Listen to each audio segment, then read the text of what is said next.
আমি একটা অন্য আইডি থেকে আমার প্রোফাইলে ঢোকার চেষ্টা করছি। দেখুন, এখান থেকে গিয়ে আমি যদি আমার এই প্রোফাইলে ঢুকি, আমি কিন্তু এখানে দেখতে পাচ্ছেন আমার 12K ফলোয়ার, কিন্তু আমি কাকে কাকে ফলো করছি এখানে 0 দেখাচ্ছে। আপনারাও কিন্তু পারবেন এই চমৎকার সেটিংসটা করতে। আপনারা কাকে কাকে ফলো করছেন এখান থেকে আপনারা যদি চান 0 করে রাখতে পারবেন। আপনি কাকে কাকে ফলো করছেন কোনো ব্যক্তি দেখতে পারবে না। শুধু তাই নয়, তার সঙ্গে সঙ্গে আপনারা যদি চান যে এখানে 0-র জায়গায় আপনি 10 করে রাখবেন, তাহলে কিন্তু সেটাও পারবেন। আপনি যে 10 জনকে সিলেক্ট করে রাখবেন, সেই 10 জনকেই কিন্তু আপনার এখানে শো করাবে। আপনি এখানে যদি 100 জনকে সিলেক্ট করে রাখেন, তাহলে এখানে আপনার 0-র জায়গায় ওই 100 জনকেই শো করাবে।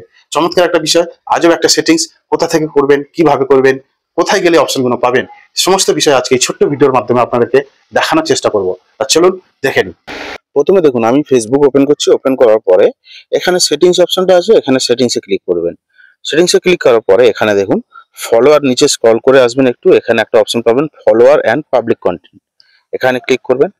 করার পরে দেখুন এখানে একটা অপশন পাবেন who can see people page and list you follow.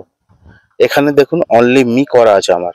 আপনি যদি এখানে ক্লিক করেন, এখানে দেখুন বিভিন্ন রকম অপশন চলে আসছে। আপনি যদি পাবলিক করে রাখেন, আপনি যাদেরকে, যতজন ফ্রেন্ডকে আপনি ফলো করে রেখেছেন সকলকেই ওখানে শো করাবে। এবার মনে করুন আপনি কিছু কিছু ব্যক্তিকে ওখানে শো করাতে চাইছেন, মানে সকলকে নয়। এখানে দেখুন স্পেসিফিক ফ্রেন্ড বলে যে অপশনটা আছে, ওখানে ক্লিক করবেন।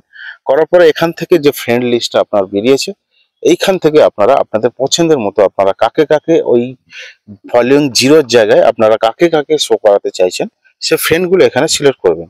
করার পর এখানে দেখুন নিচে ডান অপশন আছে, এই ডান অপশনটা ক্লিক করবেন।